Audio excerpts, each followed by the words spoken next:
petit peu la nomenclature et on va voir espèce par espèce, on va essayer d'être le plus clair possible. On va commencer par les alcools et on va regarder leur classe aussi et on va revoir les alcènes avec leur configuration ZDE. Alors, les alcools.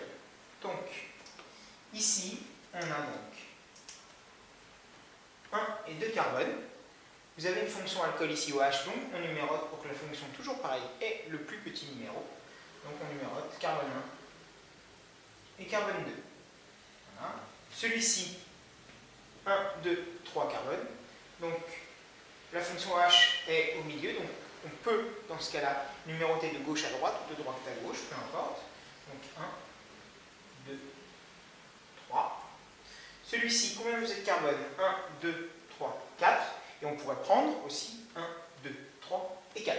Encore une fois, la chaîne carbonée la plus longue n'est pas forcément celle qui est horizontale et elle peut être courbée. Donc regardez bien le sens de la molécule. Donc on va numéroter. Et comme la fonction alcool est par ici, pour qu'elle ait le plus petit numéro, on va numéroter comme ça. Donc 1, 2, 3 et 4. Si on avait numéroté ici, elle aurait eu le 1, 2, 3. Donc c'est pas bon. Voilà. Alors, maintenant, leur nom. Ici, vous avez 2 carbones, donc le préfixe c'est et, donc tout simplement, ça c'est de l'éthanol.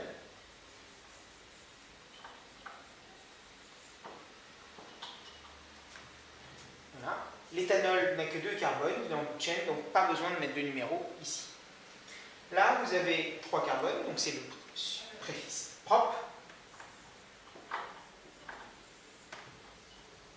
Et la fonction alcool est sur le 2, donc propane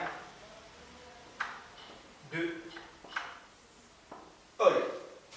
Et n'oubliez pas les tirets entre une lettre et un chiffre. Donc il y en a un avant le 2 et un après le 2. Celui-ci, donc on a dit qu'on avait 4 carbones, donc son préfixe c'est but.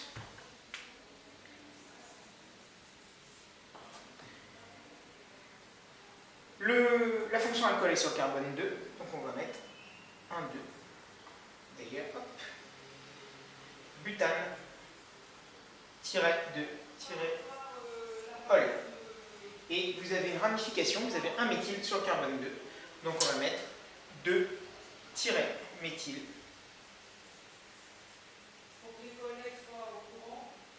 Butane de ol. Pour les alcènes, donc, ici, il n'y a pas de fonction, on va regarder simplement l'endroit où se trouve la double liaison. Donc, vous avez 1, 2, 3, 4 carbones, en l'occurrence, ça pourrait être celle-là, ça ferait exactement la même chose. Donc, on va la numéroter pour que la double liaison soit sur le plus petit carbone. Donc, on va prendre dans ce sens-là.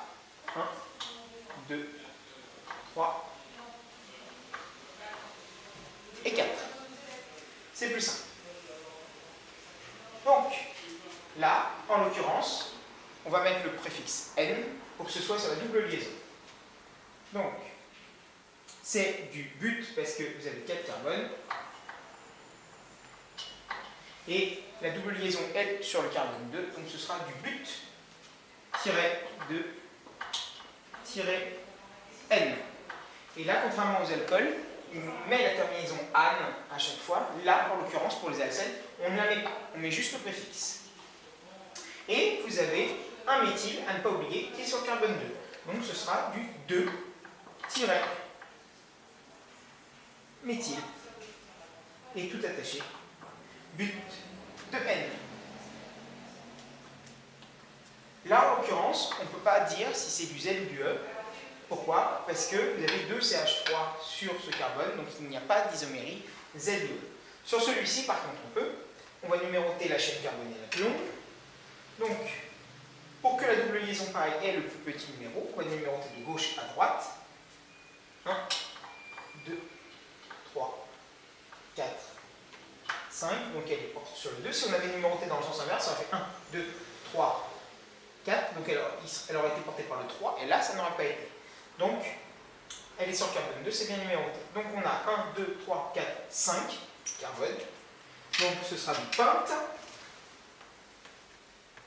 Il n'y a pas de ramification.